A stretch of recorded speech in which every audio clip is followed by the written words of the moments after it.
On the news tonight, PDP leadership, INEC officials meet behind closed door amid party's neck controversy. House of Reps ask security agencies to probe killing of 13 unarmed travelers in Plateau State. 5 persons lost their lives in a road crash in Ibadan, Oyo State capital. On the foreign scene, U.S. President Donald Trump says both Israel and Iran wanted to stop the war equally. Good evening. This is News at 7 on Western Spring Television. I am Femi Ojo.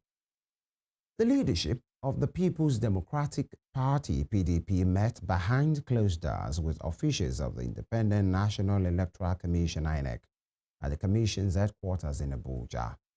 The electoral umpire had rejected a notification by the PDP for its 100th National Executive Committee NEC meeting. INEC had said the letter of notification failed to comply with extant rules and guidelines. INEC also cited the internal crisis around the National Secretary of the party as the reason for declining the request. At the meeting today, INEC Chairman Professor Mahmoud Yakubu alluded to these as he informed the PDP leadership about inconsistencies that the secretaryship tussle has generated. PDP leaders in attendance include the acting national chairman of the party, Umar Damagum, former Senate President Bukola Saraki, as well as governors of Bauchi, Zamfara, Plateau, and Oyo State. In another development, the National Working Committee (NWC) of the Social Democratic Party (SDP) has suspended National Chairman of the party, Shehu Gabam, along the National Auditor, Nandi Clarkson, and the National Youth Leader, Chukuma Uche Chuku, over allegations of gross financial misconduct. Their suspension was contained in a statement issued and made available by the party's National Publicity Secretary, Araba Rufus Ayenigba.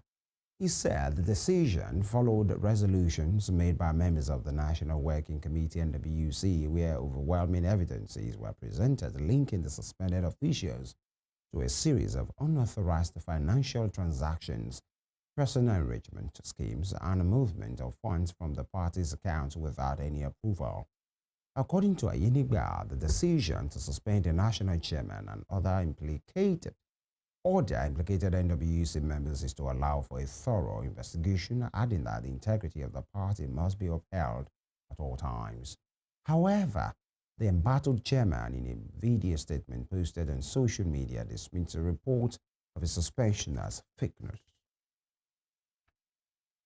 To assure you that the fake news you saw on social media alleging that I was suspended in the office is fake.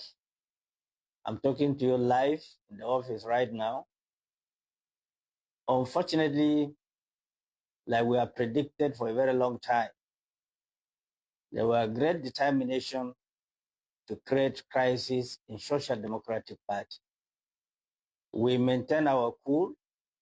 I have maintained my cool. I have not discussed or addressed media on a lot of issues that are going on, because I wanted everything to come out publicly so that Nigerians will judge that the system we are running is doing everything humanly possible to ensure that no party exists. We supposed to have NWC meeting this afternoon by 2 o'clock. Surprisingly, around 10, 11, I was called that talks were brought into SDP Secretariat to create crisis, but I'm happy. Everything has been restored. Decency has been restored. Those talks that were carrying placards have run away with the connivance of some members of the party, NWC, that are being funded to generate this crisis. But I want to assure you that we are up and doing. Our chairman nationwide should be calm, should maintain decorum. SDP is a very law-abiding party. We are not a violent party. To the National Assembly, two members of the opposition parties in the House of Representatives today joined the ruling All Progressives Congress APC. The two members are Peter Panke representing Obaliku Ubudu, Bewari Federal Constituency of Cross River State, who is leaving the People's Democratic Party, and Professor Paul Namchi representing Enugu East, Izuza Federal Constituency of Enugu, who is leaving the Labour Party. While Akpanke said he was dumping the PDP because of protracted crisis which has defied solution, Nnamdi also inched his decision on the leadership crisis in the Labour Party. The letter of defection of the two lawmakers was read at floor of the House during today's plenary session by Speaker Tajudeen Abbas. I write to notify this honorable House that I have since June and wholeheartedly defected to the All Progressive Congress APC. My decision is predictably lingered for too long and ridiculously robbed the party of its outward harmony, conviviality, and attraction. While I remain grateful for the launching, fortunate that I had to quit the party because the wholesome climate for my unfettered membership of the party now appears totally absent in the party. I therefore here declare that I am now a member of the All Progressives Congress APC. Thank you for your attention to this matter. Please accept the assurances of my highest regard. Away from politics, President Bola Ahmed Tinubu has declined to sign the National Assembly Library Trust Fund Establishment Amendment Bill 2025 into law, citing constitutional, policy, and fiscal concerns. The bill, which seeks to transform the National Assembly Library Trust Fund into the National Assembly Resource Center, was returned to the House of Representatives with a formal letter from the President read by Speaker Tajudeen Abbas. While acknowledging the bill is good, has good intentions, President Tinubu raised reservations about certain provisions, describing them as inconsistent with existing federal statutes and policies. Among the areas of concern highlighted were the proposed funding structure for the institutions under the Assembly, taxation of federal entities, remuneration issues within the public service, and clauses relating to age and service limits. It is in respect of a decline in assent of the National Assembly Library Trust Fund Establishment Amendment Bill 2025. And his message reads as follows. Right Honorable Speaker, House of Representatives, National Assembly, the National Assembly Library Trust Fund Establishment Amendment Bill 2025. Notwithstanding the laudable objectives of the legislation, certain provisions contained therein go against the settled law and policies of the federal government of Nigeria, public service remuneration, as well as age and year of service, among others. If this bill becomes law, these provisions will establish an unsustainable. To security, the House of Representatives has called on the Inspector General of Police, the Director General of the Department of State Services (DSS), and the Chief of Army Staff to urgently investigate the brutal killing of 13 unarmed travelers in Manguluka government area of Plateau State. The victims from the Basawa area of Zaria, Kaduna State, were en route to a wedding ceremony when they reportedly lost their way. They were attacked and murdered by unknown assailants who also said their bus reportedly belonging to Ahmadu Bello University ablaze. Adopting the motion of urgent public importance sponsored by Honorable Sadiq Ango Abdullahi, the House condemned the gruesome attack and urged security agencies to apprehend the perpetrators and bring them to justice swiftly. The lawmakers also called on the federal government to enhance interstate security coordination to ensure the safety of commuters and forestall similar incidents. The House further mandated the National Emergency Management Agency, NEMA, to provide immediate humanitarian assistance to the bereaved of families and survivors receiving treatment. The Chief of Defense Staff, General Christopher Musa, has raised concerns over the failure to conduct a national census, warning that the absence of accurate population data is undermining the country's security and global credibility. The defense chief stated this while speaking during an advocacy visit by the chairman of the Senate Committee on Army, Senator Abdulaziz Arodua, and members of the civil society group Yaga Africa. He underscored that addressing foundational issues such as the census and porous borders is essential for strengthening national security and for other countries to take Nigeria seriously. He further suggested modern technology and ICT could be leveraged to reduce the financial and logistical burden of continuous voter and population registrations. On the Armed Forces Trust Fund, the Chief of Defense Staff reiterated his full support, describing it as a critical step toward sustainable financing for the military. And in a rather sad development, 5 persons died in a road accident around the Sanyo area of Ibadan, the Oyo State capital. The Oyo State Command of the Federal Road Safety Corps (FRSC) said the accident involved 7 vehicles, including articulated vehicles, a commercial taxi, and private cars. According to the Public Education Officer FRSC, Oyo Sector Command Mayowa Odewo, the crash happened around 8 a.m. this morning. Eyewitness account said it occurred when a trailer attempting to reverse out of an abandoned filling station along the Lagos-Ibadan Expressway was hit by another trailer from behind. The impact triggered a pileup as more trucks rammed into the chaos in quick succession, leaving devastation in their wake. Apart from those who died, 1 was critically injured, while 5 others sustained minor injuries in the unfortunate incident.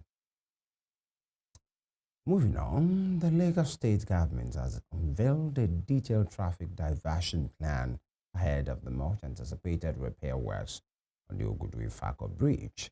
The project, which was previously postponed, is now scheduled to begin on Saturday and will run through October 15, spanning a total of 110 days.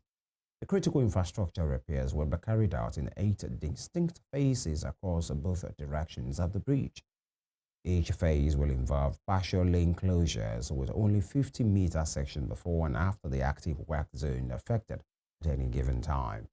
In a statement by the State Commissioner for Transportation, Oluwaseun Oshiemi, the first to 4th phases covering the stretch of Ogudu-Ifako Bridge inbound Alapere will commence from Saturday 28th June to Saturday 16th August. He added that the 5th phases to the 8 covering the stretch of Ogudu-Ifako inbound Oworo-Shoki will be fixed between Saturday 16th August and Sunday 5th October. The Minister of the Federal Capital Territory, Nyesom Wike, says good infrastructure is the way to attract foreign investment into the country. The minister stated this during the commissioning of the right-hand service carriage of Inner Northern Expressway. Mr. Wike noted that it was not the work of an investor to build good infrastructure, but it was the duty of the government. Road infrastructure is the driver of any economic growth. Investors will come when there are roads. If there are no roads, no investor will come because their duty is not to come and do roads for you. You are to provide the basic infrastructure. And that's why we continue to thank Mr. President. Today is the 10th day, Mr. President, to commission projects. He has come personally 5 times, 5 days. Today, you are representing him. The Speaker has represented him. The Senate President has also represented him. 10 good days.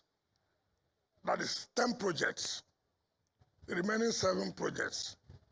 Because we took 2 on the 17th, the Mabuchi bus terminal and the annex flag off. The Senate President will start his one tomorrow and on Thursday. Then Friday, The Speaker will start his own and finish on the 30th of June. Then the Vice President will start on the 1st, 2nd, and 3rd. We are telling Nigerians that Mr. President has done quite well for the people of Abuja and for the development of Abuja. So, Mr. President, I want to say thank you. We'll see, we'll continue. So pray that you continue to support us the way you have supported us. Do not. And elsewhere, the Nasarawa state government has confirmed that all preparations are in place to receive President Bola Ahmed Tinubu in Lafia on Wednesday for the commissioning of Governor Abdullahi Sule's multi-billion-naira legacy projects. Commissioner for Information and Culture, Tanko Ibrahim, made the announcement while addressing journalists in Lafia this afternoon. According to him, the president will arrive at the Usman Danfodio Airport in Lafia, after which he will proceed to inaugurate the under-overhead bridge project in the state capital, after which the president will pay homage to the Emir of Lafia, Justice Sidi Bagay, retired at his palace. According to him, Tinubu's visit will conclude with a town hall meeting with the stakeholders at the Aliyu Akwe Doma Banquet Hall, located within the government house, also along Shandam Road. Meanwhile, the Nasarawa State Police Command has announced traffic diversions in Lafia as part of security arrangement for the presidential visit.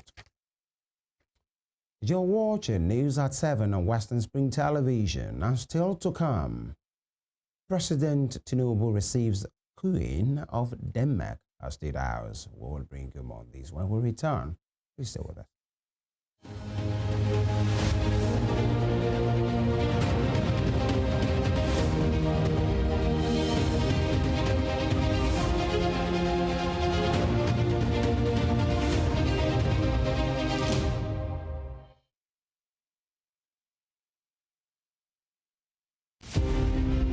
Fumilayo Ransom Kuti was an educationist and advocate of women's rights. She was recognized for her vitriolic comments against colonial policy of taxation as it affected the Nigerian women. Bere, as fondly addressed by her women followers, Fumilayo championed the initiation of universal adult suffrage, which gave an unprecedented leeway for women to contest elective offices and power to exercise voting rights. Married to a foremost educationist and teacher, Israel Oladotun Ransom Kuti, the first president of Nigeria Union of Teachers, Fumilayo Ransom Kuti was the mother of children who inherited her spirit of activism. Olufela and Be Ololari, the former, a renowned musical legend. She was the first female student of Abeokuta Grammar School and the first female to own and drive a car in Nigeria. The award recipient of Member of Order of Nigeria MON and Lenin Peace Prize, was born on 25th October 1900 and was killed on 13th April 1978 by rampaging road soldiers in Lagos. Western Spring Television identifies Fumilayo Ransom Kuti as a watershed character in history. I am Josh Too Funny. I'm a comedian and I like to make people laugh. But it's not funny that we're losing our unique gorillas. We only have around 100 left, and they are threatened by habitat loss and traps set for bushmeat. So please say no to illegal bushmeat, because protecting nature protects us all.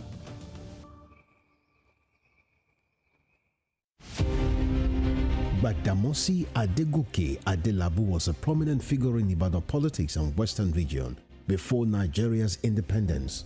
He was a key founder of the National Council of Nigeria and the Cameroons, a political party that held lofty the torch of liberty for the two West African countries. He carved a niche for himself as a wordsmith and a creative speaker. The nickname Kwenkelemens was a natively corrupted version of peculiar mess, his bombastic English language style often used to score proceedings at the parliament. The author of Africa in Ebullition, a handbook of freedom for Nigerian nationalists, was Nigeria's Federal Minister of Natural Resources and Social Services between 1955 and 1956. He died in an auto crash on the 25th March 1958 at the age of 42. Western Spring Television identifies Adegoke Adelabu as a watershed character in history.